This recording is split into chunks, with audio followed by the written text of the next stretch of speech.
The bin command in Splunk is a powerful tool for creating numeric bins and grouping values into ranges. It transforms continuous data into discrete buckets, making it perfect for distribution analysis. This command is essential when you want to organize numerical data into meaningful categories for better visualization and analysis. The basic syntax of the bin command is straightforward. You start with the keyword bin, followed by the field name you want to bin, and optionally specify a span parameter. The span parameter determines the size of each bin. This simple structure makes it easy to group numeric values into ranges of your choosing. Here's a practical example using the bin command. We search the sales index, then use bin on the price field with a span of 100.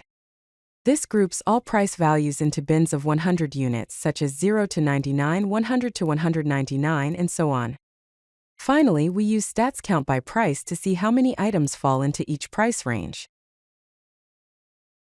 The span parameter is highly flexible and accepts various formats. You can use integer values like 10 for whole number bins, decimal values like 0.5 for fractional bins, or larger values like 1000 for broader ranges. The auto option lets Splunk automatically determine the optimal bin size based on your data distribution. The bin command excels at time-based analysis. When working with the _time field, you can specify time intervals using standard abbreviations.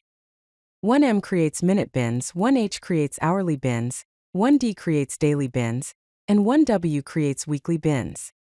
This is particularly useful for creating time series charts and analyzing trends over different time periods. Advanced options provide greater control over binning behavior. The minspan and maxspan parameters let you set minimum and maximum bin sizes, ensuring your bins stay within acceptable ranges. The aligntime parameter is especially useful for time data, allowing you to align bins to specific boundaries like the top of the hour using syntax like 1H at H. The bin command serves two primary use cases in data analysis. First, distribution analysis helps you understand how values are spread across different ranges, revealing patterns and outliers in your data. Second, time series charts enable you to visualize trends and patterns over time by grouping events into consistent time intervals.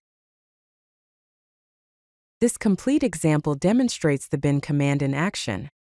We search weblogs for successful requests with status 200, then bin the response time field into 50 millisecond intervals. We count the number of requests in each bin and sort by response time. This creates a clear picture of response time distribution, helping identify performance patterns and potential issues. If you like this video, hit that like button and don't forget to subscribe. Visit CodeLucky.com for more such useful content.